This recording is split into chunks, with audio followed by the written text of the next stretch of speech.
Why are you eating that? What do you mean? Everybody's eating this. Why is everyone so into quinoa right now? Why is anyone into anything they like to eat? I wonder. Major events throughout our history have shaped American lives not only through their mental, economic, or cultural states, but through their diets as well. In this video, we will be taking you through the 1900s and examining how specific events of each decade shaped the evolution of American food consumption. We will be showing how America's story can be told through its food. During the start of the Progressive Era, Upton Sinclair's book, The Jungle, made consumers disgusted with the lack of nutrients and care that went into the production of their food. This resulted in the decline of meat consumption throughout America and Teddy Roosevelt's eventual passage of the Pure Food and Drug Act of 1906. The Pure Food and Drug Act placed higher government regulation on food manufacturers, creating a higher prevalence on cleanliness and nutrition. This allowed the meat industry to revive itself, and hot dog consumption rose especially at games and fairs. Also during the 1900s, the UFC dominated markets in Central America and the Caribbean after the Roosevelt Corollary claimed that the U.S. could intervene in their markets whenever they pleased. The Caribbean was rich in tropical fruits such as bananas, and they became a staple health food to go along with the American diet of the Progressive Era. Fun fact, the UFC stationed themselves at Ellis Island and welcomed each new immigrant with a banana.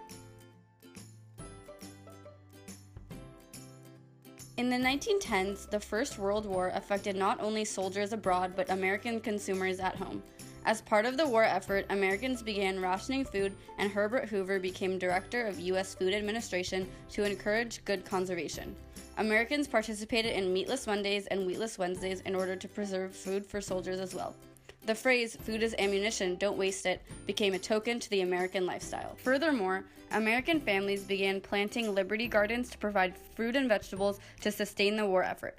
This was seen as a patriotic effort on the American home front and encouraged a higher consumption of fruits and vegetables.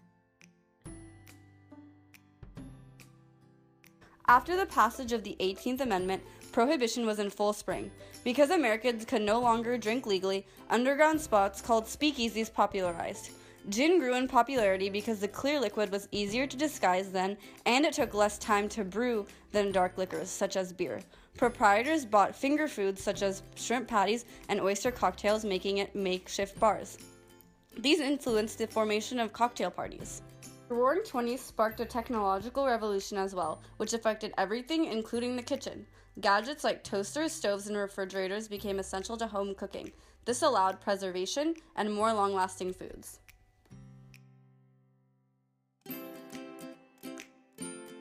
The Great Depression marked the 1930s as a decade of frugality, as Spam became a cheaper substitute for more expensive meats. It was canned and easily sustainable, making it imperative for families who were affected by the Depression. Soup kitchens also helped to feed the poor and hungry. Soup was easy to produce in large quantities and served between 1,500 and 3,000 of the hungry every day. Other one-pot meals that were easily served in soup kitchens were macaroni and cheese and casseroles, and these became quick, cheap, and easy foods that all Americans ate.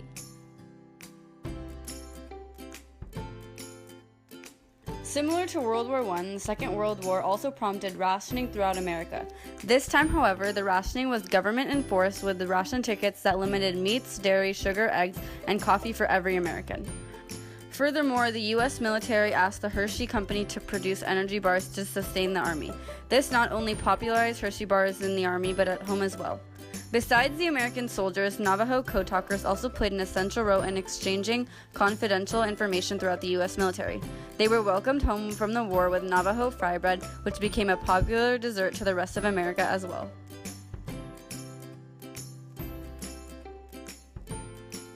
In the 1950s, TV and radio became an integral part of the American lifestyle.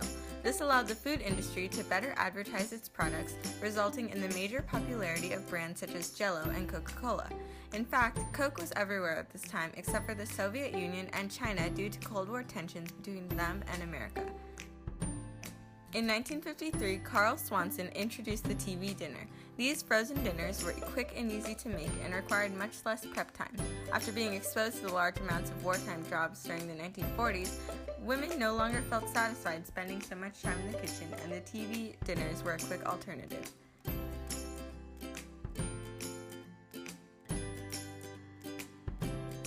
The space race between the USA and Russia of the 1960s brought a countrywide fascination for space.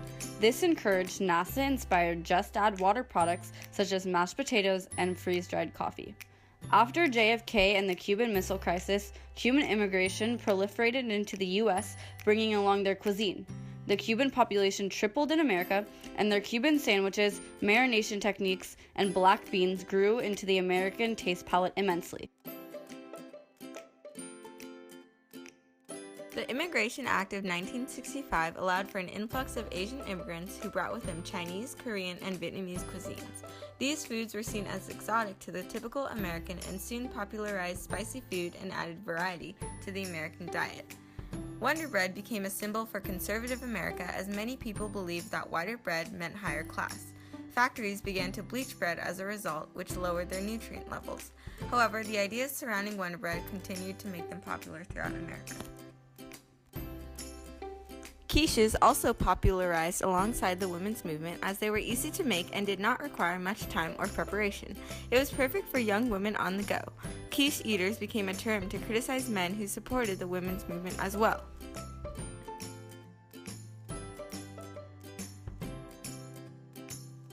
In the early 80s, consumerist ideals proliferated, so lots of people began to invest money in advanced kitchen gadgets and ingredients. Stand mixers and food processors became essential to cooking, and ingredients like aged olive oil became present in many traditional American recipes. The stock market crashed once again in 1987, which disabled many Americans from purchasing the extravagant foods they had grown accustomed to. Instead, they turned to eateries that served Southern comfort cooking like chicken fried steak, mashed potatoes, and pot pies.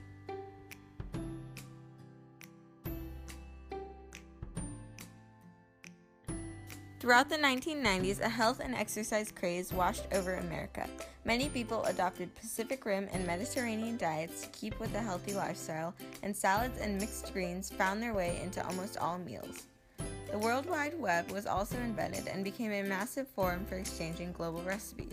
This helped encourage the fusion of many different cuisines and exposed Americans to foreign recipes, which they were eager to try out in the kitchen. Wow, now I know why we eat what we eat. That's so interesting. Food is evolving at the same rate history is, and it's going to continue to change. Food is also a symbol for the culture that surrounds it. I wonder what foods we'll be eating next.